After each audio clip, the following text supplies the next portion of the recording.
Di ba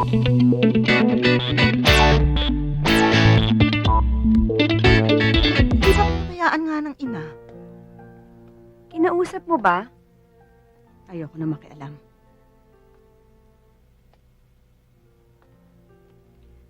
Ate, problema mo rin yan. Dahil doon nakatira si Eric. Basta para sa akin, hindi ko siya nakikita. Hindi ko siya naririnig. Bahala siya sa buhay niya. Walang makukuha sa akin si Noel. Dinala niya yung batang yun sa bahay. Pues problemahin niya. Iha, sinisisi mo ba si Eric sa nangyari sa anak mo? Mabait ang anak ko. Sino ba nagbuyo kay Sunny na lumabas ng gabing yon? Sino ba ang gumawa ng gulo sa club kaya nagkainitan? Si Lynn. Sino ba? Si Lynn. Sino nagmamaneho ng kotse kaya nagka-aksidente?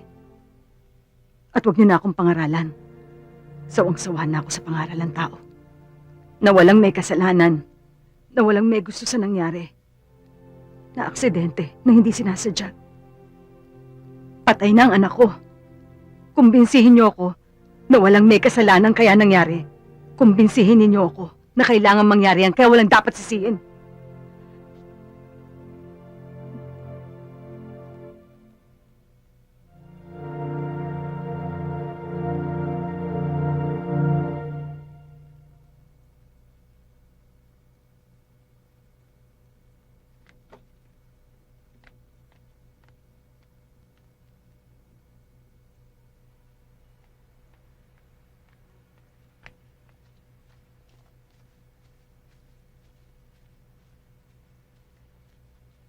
Bakit mo sinira ang gitara ni Sunny? Hindi ba sinabi ko sa'yo na wag mong gagalawin ang mga gamit ni Sunny? Nagpa-practice lang ako. Sa'yo ba ang gitarang to? Napatid ko na kasi yung string eh. Pero papalitan ko naman. Sinira mo! Inaamin ko naman na nasira ako eh. Papalitan ko. Ba't ba galit na galit kayo sa akin? Tinatanong mo kung bakit ako galit sa'yo? Akala ko ba tarantado ka lang? Hindi ko alam na bobo ka rin pala. Hindi ko naman ginusto yung nangyari eh. Sisisi niyo ba ako dahil kay Sunny? Oo, dahil ikaw ang dahilan kung bakit namatay si Sunny. Dahil sa kahiyupan mo kaya pati siya nadamay. Tuwing nakikita kita sa pamamahay na to, nakikita kong pumatay sa anak ko. Tita, I'm sorry. Stop saying you're sorry.